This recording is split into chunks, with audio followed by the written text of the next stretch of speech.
the star clock of ancient Egypt.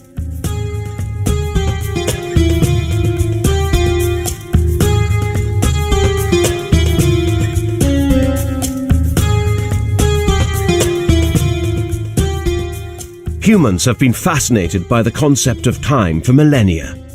It is believed that our curiosity first took root in ancient Egypt. The Egyptians were some of the first people to divide daytime and nighttime stages into smaller units.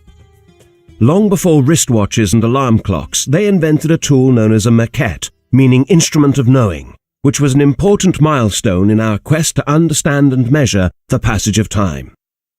The design of the maquette was rather simple. It was an L-shaped bar made from wood, metal, or bone. A piece of rope or string with a small weight called a plumb bob was attached to its end. In order to use the tool effectively, two people with a comprehensive knowledge of astronomy had to stand one opposite the other at a distance of 2 or 3 meters. Each one held a maquette. The first person held the maquette at arm's length so that the plumb bob would hang vertically, and aligned it with the North Star.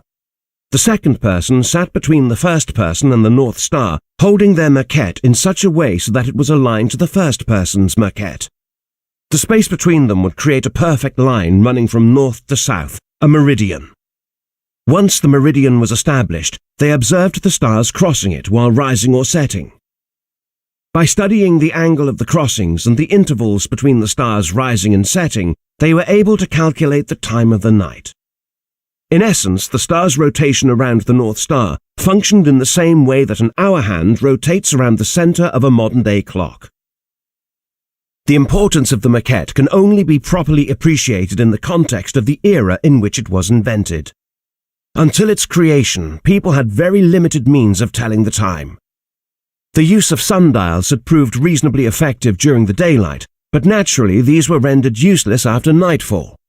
Water clocks, or clepsydræ, were used to some extent, but lacked the desired precision.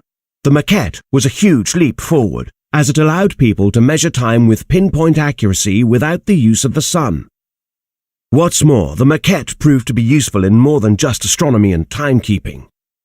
The accuracy of the instrument and its ability to measure straight lines, both vertically and horizontally, meant that it served a similar purpose to a modern-day spirit level.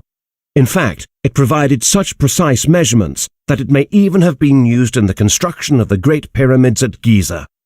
Ancient Egyptians used symbols and pictures called hieroglyphs to record their history.